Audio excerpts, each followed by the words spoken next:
Welcome back to this Friday, December 9th in the NBA. My 4 favorite picks are on the way. Let's recap yesterday, though. Get off those brooms. I won a no day in the NBA. Damian Lillard over 6.5 assists. He gets it easily done. He cashes in the first half, ends with 12, gets a double-double. As I said, he probably had a good chance at getting. And you know what? We're over the 30-unit mark for the first time this season. We love to see that. Now, if you followed our NFL picks, went 2-0 there with Van Jefferson's over. Then we had the Rams plus 6.5.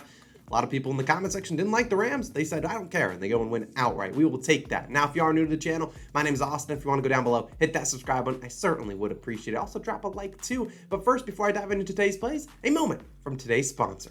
This video is sponsored by Gametime. The holiday season is right around the corner. What better gift to get your friends, family, loved ones than a ticket to their favorite team, artist, or play? Gametime is the perfect app for doing just that and buying those tickets. Gametime has the lowest prices, the best deals, and is super easy to use. But wait, that's not even the best part. If you sign up using our code CALLINGOURSHOT, you will get $20 off your first purchase over $150. So you save money and you get to spend time with your family, friends, and loved ones. Sounds like a win-win to me. Thank you again to Gametime for sponsoring this video.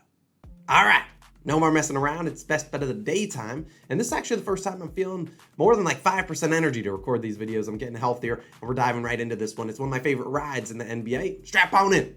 It's a Jrue Holiday roller coaster. We're taking us under. It's at 18.5 points, minus 120 on points bet. We're putting 1.5 units. He's our best bet of the day. Now, if this goes down to 17.5, which I actually don't think it does, but it could. And if it does, I would probably pivot to his under 29.5 PRAs. Now, normally I don't like doing that similar pivot, but this is a terrible matchup for Mr. Jrue Holiday to get rebounds and assists against the Dallas Mavericks. Now, we've talked about the Jrue Holiday roller coaster, and if you don't know what it is, well, Mr. Holiday, and I love him, but he's about the most inconsistent player I've seen in the NBA. He has so many good, he has a good game, bad game, good game, bad game. That's the roller coaster. You have to ride the highs and the lows, and we're hoping for a low tonight. And the last time we took his under was, I believe, on Wednesday. He went out there, scored 17 points, cashed the under. And that was actually a game he shot pretty well from the field. He's actually shot above 40% from the field in 5 straight games.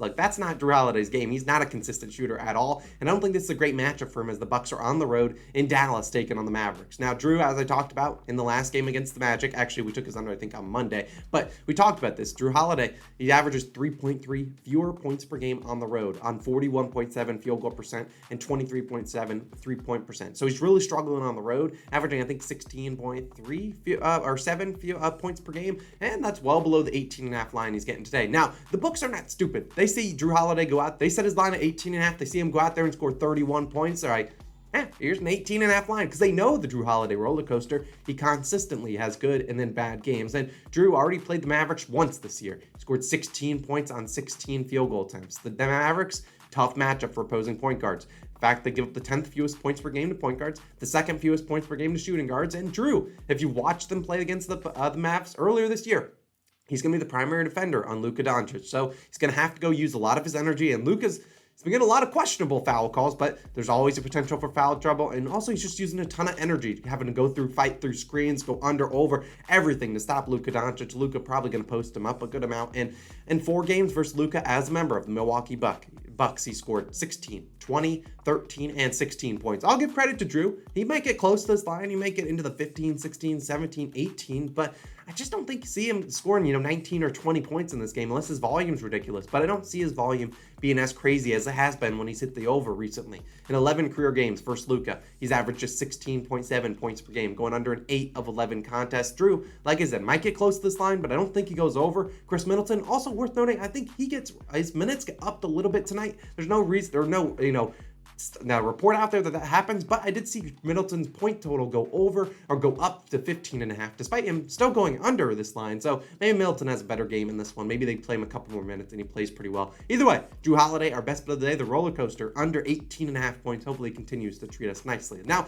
let's move on to my spread pick of this game, or of this day, and we're going with the Charlotte Hornets, taking them plus 4.5, minus 110 on BetMGM as they take on the New York Knicks. Now, if you can get to the plus 4.5, I'd much prefer that than plus 3.5. Now, I don't have the numbers behind it, but it feels like obviously you have a better chance of winning with plus 4.5 than you do plus 3.5. And a couple books were kind of hovering on this. I think the line ends at plus 4 or plus 5. Now, let's talk about this as if you look strictly at records, you'd say, well, the Knicks are 12-13 compared to the Hornets. They're 7-18. Clearly hammer the New York Knicks. However, I love getting a home dog here, and this is the New York Knicks. They lose games they probably shouldn't. Now, the Hornets have lost 3 in a row, so the motivation is there to stop that skid. You obviously don't want to continue to lose games, and the Knicks, have won 2 in a row. So will their motivation continue to be high, especially coming after a 24-point emotional win against Trae Young and the Hawks? We saw Trae Young's shoes. They had to go out there and win that game. And I think this is a big letdown spot for the New York Knicks. And you look at these teams played earlier this year.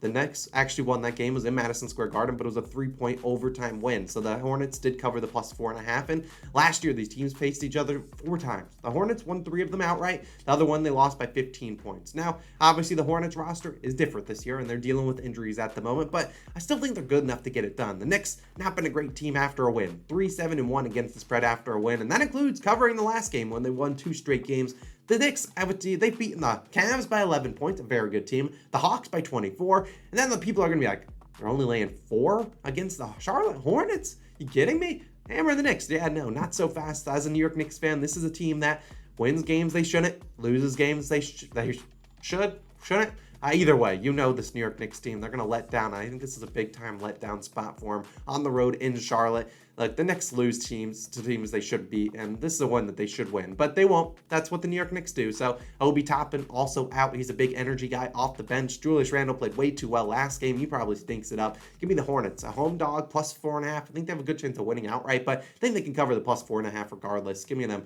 as my favorite spread pick of the day. Now, let's keep it moving. I got one more over, one more under, and maybe we'll add a play today. Who knows? We'll see how we're feeling. Now, let's go to this guy. Let me know if you ever heard of him.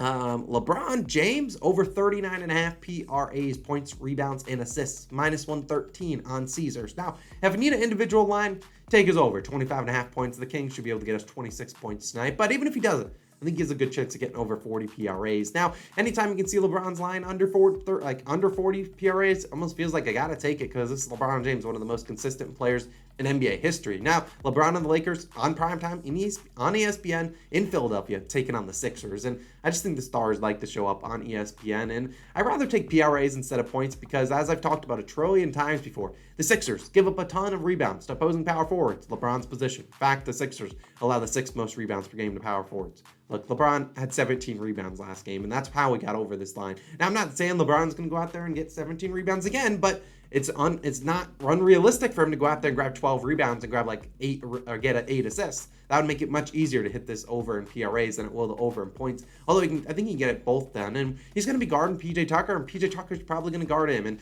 PJ Tucker, sometimes people get scared of him on the defensive end, but I think we're just going to see LeBron run a lot of pick and rolls, and the Sixers really don't have great pick and roll defense. You're going to see LeBron just kind of going into the paint, and if Joel Embiid's as active. Who knows how active Joel Embiid will be, but, I just think LeBron's going to have a pretty good game. It's in Philadelphia. He normally plays well there. And, look at LeBron's last game. He had 42 PRAs despite only scoring 21 points. And that was a game he only attempted 1 field goal attempt in the 4th quarter. I think it's more active here. He returned 7 games ago in those 7 games, averaging 27.1 points per game, 9.4 rebounds per game, 5.7 assists per game. I think his assists will go up a little bit. That's 42.2 PRAs. We know LeBron can go out there and score 40 points on any given night. I just think he's going to be aggressive in this one. He's been pretty good on the road, hitting this over in 7 of 9 road games. I think he knows his role players don't show up as well on the road. I think he's going to have a pretty good day. He won't have to do anything on defense guarding PJ Tucker. Just have to sit there in the corner and just grab weak side rebounds. I think LeBron's going to have a pretty good day. Give me his over 39.5 PRAs. Now let's move on to my final play of the day. Like I said, we might add a play there. Check the pinned comment.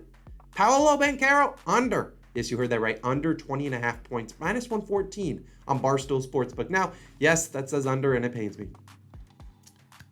I love you, Paolo, but this is just a terrible matchup for him. And, on Wednesday, Paolo Banchero, he came through with the miracle.